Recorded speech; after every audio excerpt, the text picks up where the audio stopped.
Subscribe कीजिए हमारे channel को और बेल आइकन को दबाकर ऑल पर क्लिक कीजिए ताकि हमारी वीडियोस के नोटिफिकेशन आप तक पहुंच सके। नमस्ते स्टूडेंट, स्वागत है आपका हमारे चैनल में। तो आज हम पढ़ेंगे क्लास 10 की गणित, जिसकी प्रश्नमाला 16.1 का हम क्वेश्चन 6, 7 और 8 इस वीडियो में सोल्व करेंगे। तो करते हैं हम शुरू। हमारा 6 नंबर का क्वेश्चन है, एक घनाभ की लंबाई, चौड़ाई और ऊंचाई का योग कितना दे दिया? हमें 19 सेमी दे दिया, तथा विकर्ण की लंबाई कितनी सेमी दे दी? 11 सेमी है। घनाभ का संपूर्ण पृष्ठीय क्षेत्रफल ज्ञात कीजिए। देखिए हमें क्या दे दिया, हमें दे दिया चौड़ाई, लंबाई और ऊंचाई का योग, यानी कि लेंथ यानी कि लंबाई। हम हिंदी में ही लिख लेते हैं इसको। किसका योग दे दिया हमें? लंबाई, चौड़ाई और ऊंचाई का योग दे दिया हमें। ठीक है, तो लंबाई प्लस चौड़ाई प्लस ऊंचाई का योग दे दिया। योग यानी कि प्लस कितना दे दिया है? ये दे दिया हमें 19 सेंटीमीटर। और बोल रहा है विकर्ण की लंबाई 11 सेंटीमीटर है। अब हमें याद है विकर्ण का फॉर्मूला क्या होता है? विकर्ण का फॉर्मूला होता है हमारा अंडर रूट लंबाई का स्क्वायर प्लस चौड़ाई का स्क्वायर प्लस ऊंचाई का स्क्वायर, यानी कि लंबाई के हमें क्या लगाना है? स्क्वायर प्लस चौड़ाई का स्क्वायर प्लस ऊंचाई का स्क्वायर। ठीक है, अब ये किसके बराबर दे दिया? ये हमें दे दिया किसके बराबर? 11 सेंटीमीटर के बराबर है। यहाँ लिख देते हैं हम 11 सेंटीमीटर के बराबर है। तो अब क्या करेंगे हम? अब इसको इसी से आगे सोल्व करेंगे हम। तो देखो हमें दे दिया ये इसके बराबर है। हम क्या करेंगे? विकर्ण का स्क्वायर कर देंगे। ठीक है, यानी कि इसका स्क्वायर कर देंगे। ठीक है, इसका स्क्वायर करेंगे तो क्या आ जाएगा हमारे पास? लंबाई का स्क्वायर प्लस चौड़ाई का स्क्वायर, क्योंकि स्क्वायर रूट हट जाएगा, चौड़ाई का स्क्वायर प्लस ऊंचाई का स्क्वायर किसके बराबर हो जाएगा? इधर भी स्क्वायर करेंगे क्योंकि दोनों तरफ स्क्वायर करना पड़ेगा। तो 11 का स्क्वायर कितना हो जाएगा? 121। यहाँ पर आ गया हमारे पास लंबाई का स्क्वायर प्लस चौड़ाई का स्क्वायर प्लस ऊंचाई का स्क्वायर। अब हम सूत्र लगा लेते हैं यहाँ पर क्या कि हम जानते हैं, क्या जानते हैं हम जानते हैं ठीक है, क्या लंबाई यानी कि L प्लस चौड़ाई यानी कि B प्लस ऊंचाई यानी कि H का होल स्क्वायर कर देते हैं हम।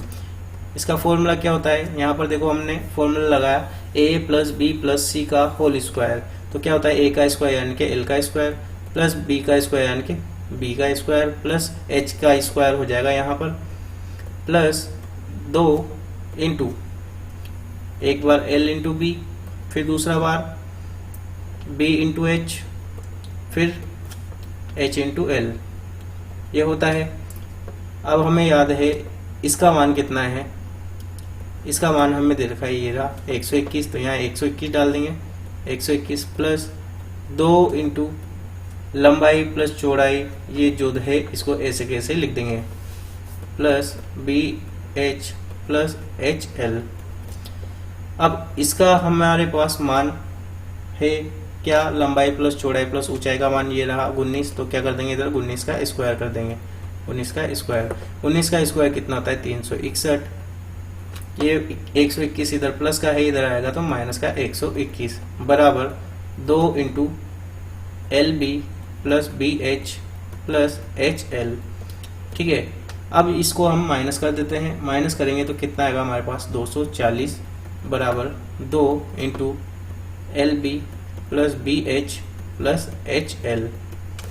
ये 2 इधर जाएगा भाग में, तो 240 बटा 2 बराबर क्या हो जाएगा? LB plus BH plus HL। 2 से 240 कट जाएगा कितने बार? 120 बार। क्या आंसर आ जाएगा हमारा पास? LB plus BH plus HL का मान किसके बराबर हो जाएगा? 120 के बराबर हो जाएगा। अब हमें याद है क्या कि ये जो है यहाँ पर 2 से गुणा कर देंगे हम दोनों तरफ, तो किसका फॉर्मूला बन जाएगा? ये बन जाएगा घनाभ का संपूर्ण पृष्ठीय क्षेत्रफल का फॉर्मूला, और हमें ज्ञात भी वही करना है। तो 2 से गुणा कर देते हैं इधर, 2 into LB plus BH plus HL बराबर क्या हो जाएगा? 2 इंटू 120। ये किसका हो गया? ये फॉर्मूला हो गया संपूर्ण पृष्ठीय क्षेत्रफल किसका? घनाभ का। तो यहाँ लिख देंगे संपूर्ण पृष्ठीय क्षेत्रफल किसके बराबर हो जाएगा? 2 इंटू 120 मतलब कि 240, और क्षेत्रफल है तो किस में आएगा, सेंटीमीटर स्क्वायर में आएगा। तो ये हमारा हो गया इसका question number 6 complete. Question number 7 करेंगे। 6 मीटर भुजा के वर्गाकार फर्श के कमरे में 180 घन मीटर हवा है, कमरे की ऊंचाई ज्ञात कीजिए। तो देखो पहले तो फर्श का क्षेत्रफल निकाल लेते हैं हम। फर्श का देखो लंबाई और चौड़ाई बराबर होगी, क्यों, क्योंकि वर्गाकार है।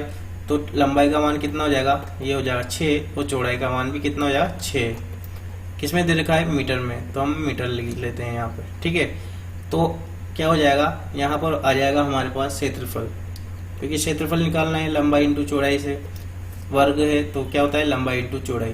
तो देखो 6 इंटू 6 यानी कितना आ जाएगा 6 छंग 36, और ये क्षेत्रफल है तो इकाई में आ जाएगा मीटर स्क्वायर में।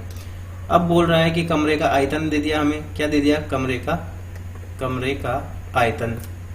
आयतन कितना दे दिया हमें, ये दे दिया 180 घन मीटर यानी कि 180 मीटर क्यूब, 180 मीटर क्यूब।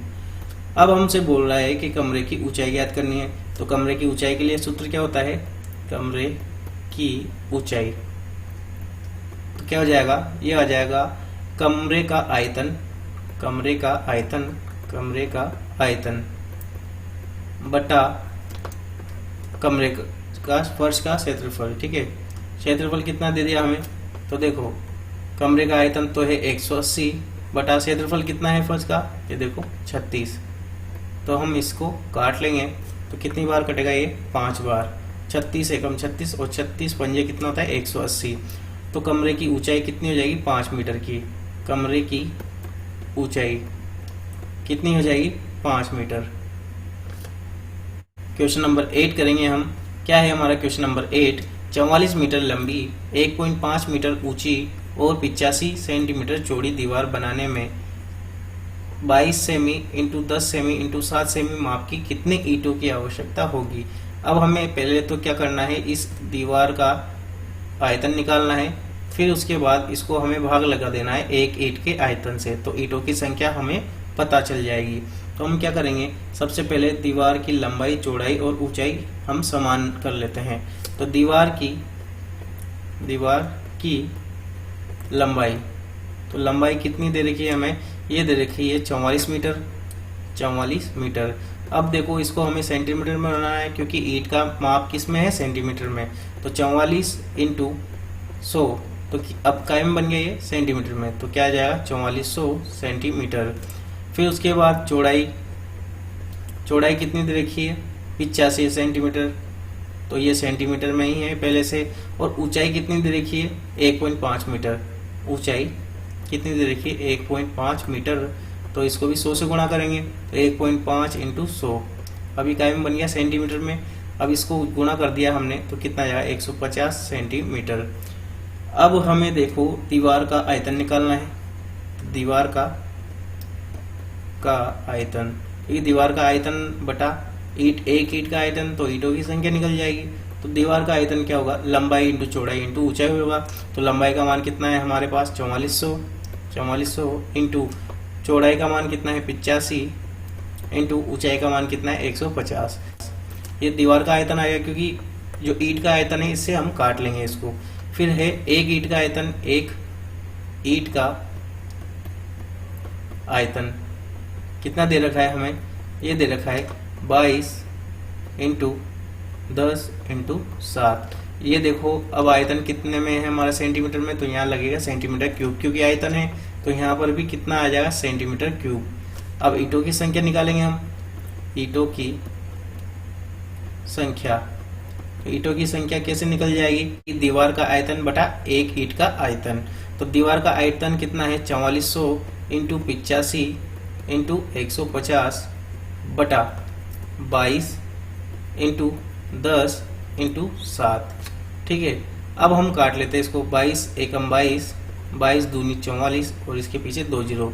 इस एक जीरो से हम एक जीरो को कैंसिल कर देंगे, कितना बचा यहाँ पर 20।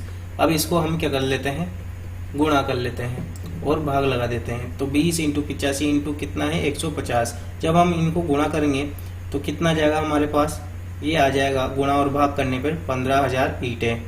कितनी ईंटों की आवश्यकता होगी, 15,000 ईंटों की आवश्यकता होगी। तो इस वीडियो में बस इतना ही। आई होप आपको ये वीडियो पसंद आएगी। इस वीडियो को लाइक करें, हमारे चैनल को सब्सक्राइब करें, और अगर आपकी कोई भी क्वेरी हो तो आप हमारे व्हाट्सएप नंबर पे मैसेज कर सकते हैं। हमारे व्हाट्सएप नंबर है 7073358422। और अगर आपको इस चैप्टर से रिलेटेड नोट्स डाउनलोड करने हैं तो आप हमारे टेलीग्राम को ज्वाइन कर लीजिए। वहाँ पर आपको सभी प्रकार के नोट्स अवेलेबल हो जाएंगे। Thank you.